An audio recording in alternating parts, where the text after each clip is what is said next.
The Transistor Power Nightlight Challenge is a hands-on lesson that gives your students the opportunity to design and build a functioning nightlight that turns on when the room goes dark.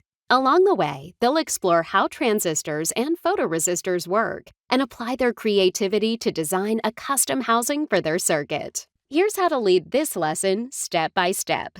First, introduce the challenge to your students. They'll need to design and build a nightlight using specific criteria. The circuit must include a transistor, a photoresistor, and an LED. The housing for the nightlight can only use the provided materials. You'll also use the Tinkercad circuit simulation tool to test designs before building. Start with a demonstration in Tinkercad. Show students how to locate and assemble the components they'll need for the circuit, including the NPN transistor, photoresistor, LEDs, batteries, resistors, and optional materials. Explain each part's role in the circuit and how the photoresistor detects light and changes the transistor's behavior, for example. Encourage students to experiment with different resistor values in the simulation to see how they affect the LED's brightness. Once students are comfortable with the simulation, have them work in pairs to design their nightlight circuit. Their goal is to create a circuit where the LED turns on in the dark and off in the light.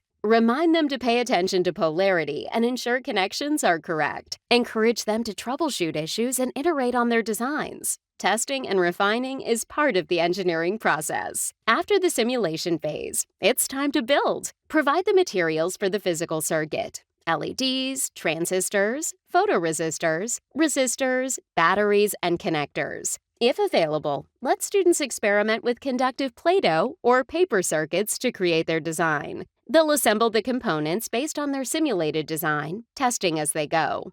If the LED doesn't light up, guide them to troubleshoot common issues, like loose connections or incorrect polarity. Once the circuit works, students can design and build a housing for their nightlight. This is where their creativity comes in. They can use craft supplies like cardboard, pipe cleaners, or markers to make a unique and functional housing. Consider adding a switch to the design to conserve battery life. Finally, wrap up the lesson with a class discussion. Talk about how the circuit works, how the photoresistor's resistance changes in different lighting conditions to control the transistor, for example. Ask students where else they may find transistors in everyday devices, and encourage them to reflect on what they learned about iteration and problem solving. By the end of this challenge, your students will not only have a functioning nightlight, but also a deeper appreciation for the power of the transistor and the confidence to see themselves as engineers.